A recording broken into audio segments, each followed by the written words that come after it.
pretty startling how quickly they shifted their views on natural gas. Natural gas was the left's favorite energy, at least fossil energy source, for a long time until fracking happened. When it was scarce and expensive, they loved it. When it was $13, boy, they loved natural gas. As soon as it was affordable, all of a sudden they decided they didn't like it so much. I think that if they're honest, they want energy to be scarce and expensive because it allows the federal government to be more involved in our lives. It allows them to decide what kind of cars you drive, what kind of homes you live in, how we live our lives. Look, I think for much of the left, the whole debate about CO2 is really a Trojan horse. These are folks that never really did want a free market economy that was growing very quickly. This was a group that was always looking for an excuse to impose more government regulation, more government oversight. This is just their latest vehicle to do it. And so, in many ways, they're hiding behind these claims to use that as a Trojan horse to come in and do what they wanted to do anyway. So I think there's several examples. John Holdren, who's the White House science advisor, wrote with Paul Ehrlich, who wrote The Population Bomb, a book in which they postulated a formula called IPAT, which means environmental damage or impact is population times affluence times technology. And technology is basically a thing that consumes energy. Later on, they wrote an article for the World Bank where they said no net physical growth is possible. In other words, you can't have population growth, you can't have global economic growth, you got to hold it, because any growth is going to damage the environment, and we're already sort of at it.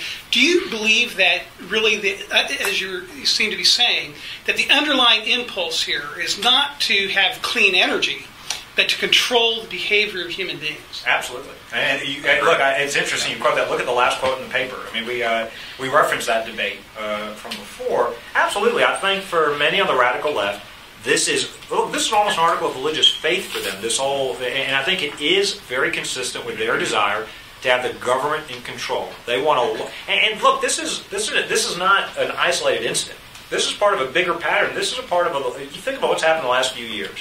We now have a left that says, you, the American people, are not smart enough to pick the school for your children. You're not smart enough to make curriculum decisions at the local level. That's why we need the Common Core from up above. You're not smart enough to decide what kind of health insurance is adequate that you should buy for yourself, your children, your family. School lunches. I'm sorry? School lunches. Yeah, well, school lunches, or you're not smart enough to decide whether you want to drink a big gulp, according to Mayor Bloomberg.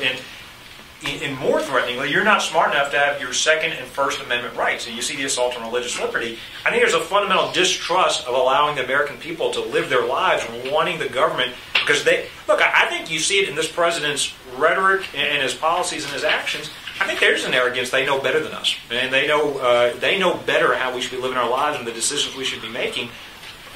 Affordable energy is more than just good for energy-producing states. Yeah, look, energy production will help North Dakota and Texas and Louisiana, and that's great. It's more than that. It really is about empowering American consumers and businesses. Energy is the lifeblood of the economy. Affordable, available energy frees people, frees companies to make their own decisions, to expand or grow, to do many of the things the left doesn't want to see happen. So absolutely, I think there are many on the far left, many on the radical left. For him, this is an article of religious faith, but it's consistent with their worldview that the government knows best. The government should be bigger, more intrusive, more expansive, should be more involved in running your lives. I think it's absolutely consistent with their worldview, which is why I think affordable energy is so worrisome to them. I was on a panel in New York, and there was an environmentalist who was interesting. There was a coal executive, some oil and gas folks, a utility company, and the environmentalist, they were talking about carbon capture and clean coal. And he kind of let the cat out of the bag when he says, "Oh yeah, but then we're going to have to do that to natural gas as well." I mean, it's a war on coal today. It's going to be a war on coal, natural gas tomorrow. It's a war on any affordable energy source. Let's just they want it to be scarce. They want it to be expensive. You can see it in their actions. You can see it in their policies. And I think the flip flop on natural gas. A generation ago was a flip flop on nuclear power. Now it's the flip flop on natural gas. I think it's the most recent example.